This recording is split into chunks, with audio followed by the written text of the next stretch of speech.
할렐루야, 조나시입니다. 오늘도 말씀으로 하루를 시작합니다. 슬기로운 아침 시간 욥기 2장 말씀입니다. 어제 보았던 욥기 1장에서는 사단이 하나님께 욥이 이유 없이 하나님을 경유하지 않을 것이라고, 분명히 하나님을 경유하는 이유가 있을 것이다라고 하나님 앞에 이야기를 합니다. 하나님께서 욥에게 주신 그 많은 소유물 때문에 욥이 하나님을 경외하는 것이지, 만약 욥이 자신의 소유물을 다 잃어버린다면 하나님을 원망하고 욕할 것이라고 장담하죠.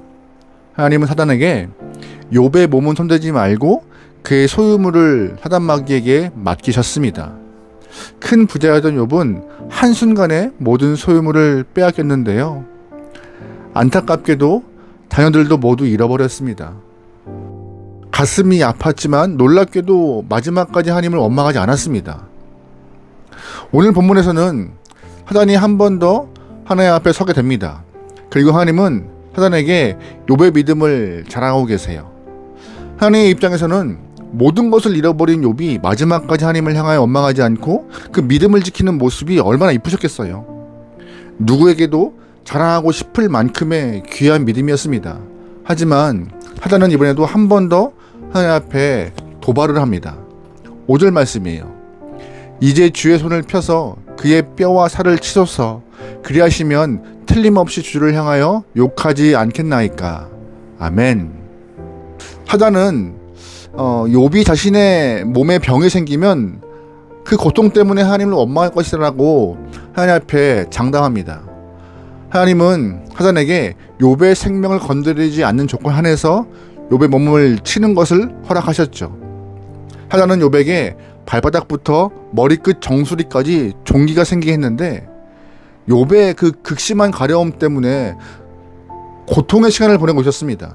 오죽했으면 그 질그릇을 깨트려서 온몸을 긁고 있었을까요? 여러분, 모기에만 물려도 가려워서 어쩔 줄 모르는데 온몸 전체가 가려움이 생겼다면 참 그 고통은 말할 수 없을 것입니다. 옆에서 지켜보기에도 딱했을 것이고 안타까운 마음이 강했을 텐데요. 그런데 욥을 위로하고 다독여야 할 아내가 의외로 욥에게 화를 내며 욥과 하나님을 원망하는 모습이 나와요. 9절 말씀이에요. 그의 아내가 그에게 이르되 당신이 그래도 자기의 온전함을 굳게 지키느냐? 하나님을 욕하고 죽으라. 아멘. 사랑하는 아내가 하나님을 향하여서 욕하라고, 그 욕하고 그냥 죽으라라고 말하는 모습이 나와요. 욥은 자신의 삶이 바닥 없는 곳으로 하염없이 떨어지는 모습, 그런 기분을 좀 갖게 되었을 것이에요. 마지막 내 옆에 있던 아내도 자신을 원망하고 하나님을 욕하는 그 모습이 너무나 안타까웠을 것입니다. 오늘 말씀을 보면서 우리가 좀 알 수 있는 것은 욥의 그 고난 과정 가운데 3단계의 모습이 있던 것 같아요. 첫 번째, 소유물에 대한 시험이 있었던 것이고, 두 번째는 뭐예요? 건강에 대한 시험이고, 세 번째는 관계에 대한 시험이 발생했던 것 같습니다. 우리의 인생도 이 욥의 모습을 보면서 어려운 일들이 단계적으로 생길 때가 있어요. 그때 우리는 어떠한 마음과 어떠한 자세로 극복을 해야 할까요?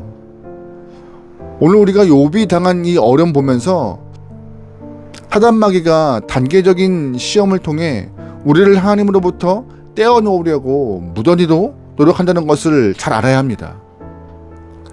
사단은 하나님을 향한 우리의 시선과 믿음을 바꿔놓기 위하여서 소유물을 가져가기도 하고, 건강을 뺏어가기도 하고, 관계를 끊어놓기도 합니다. 그러나 사단마귀가 절대로 끊어놓을 수 없는 유일한 한 가지가 뭔지 아세요? 하나님과 우리와의 관계입니다. 소유물과 건강을 빼앗아갈 수도 있습니다.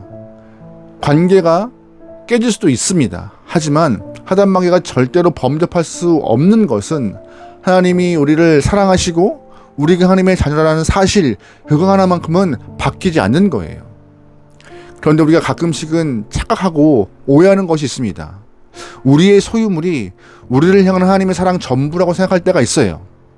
또한 우리의 건강과 인간관계, 즉 좋은 사람을 붙여주시는 것이 축복의 전부라고 생각할 때가 있어요.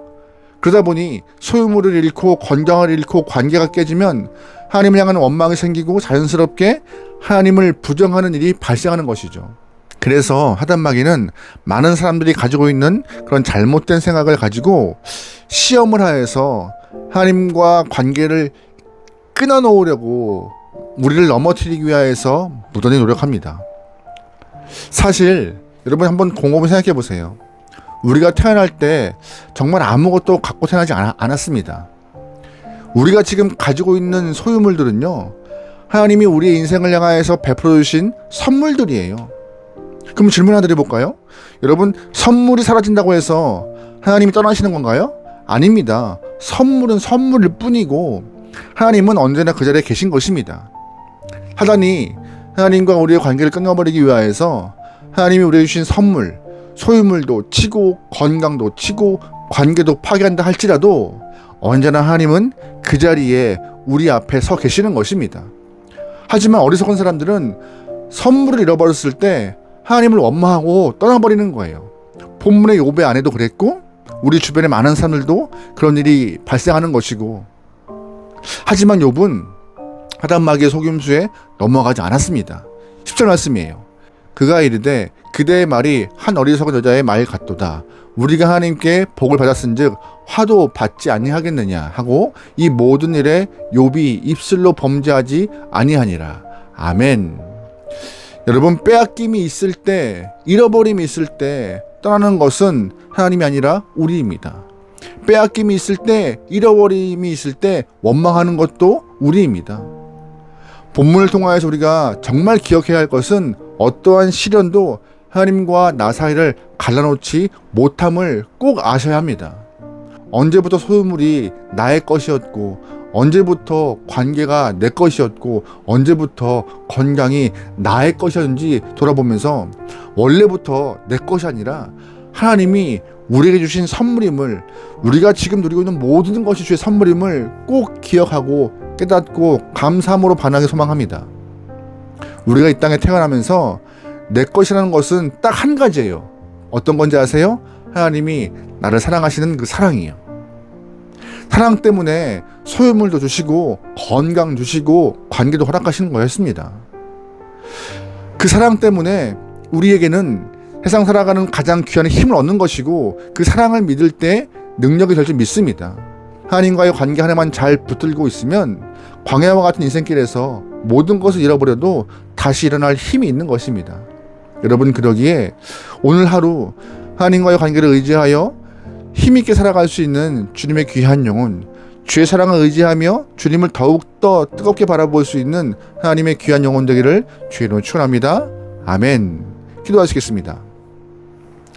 하나님, 선물에 집중하여서 선물 주신 하나님을 잃어버리는 어리석은 영혼 한 명도 없게 하소서. 하나님을 가장 사랑하고 하나님을 바라보며 하나님께 집중할 수 있는 우리 모든 영혼들에게 우리의 발걸음을 축복하소서. 하단마귀를 통하여서 많은 것이 우리를 흔들지라도 하나님, 흔들리지 않도록 우리를 붙잡아 주시옵소서. 모든 걸 맡기오며 예수님의 이름으로 기도합니다. 아멘.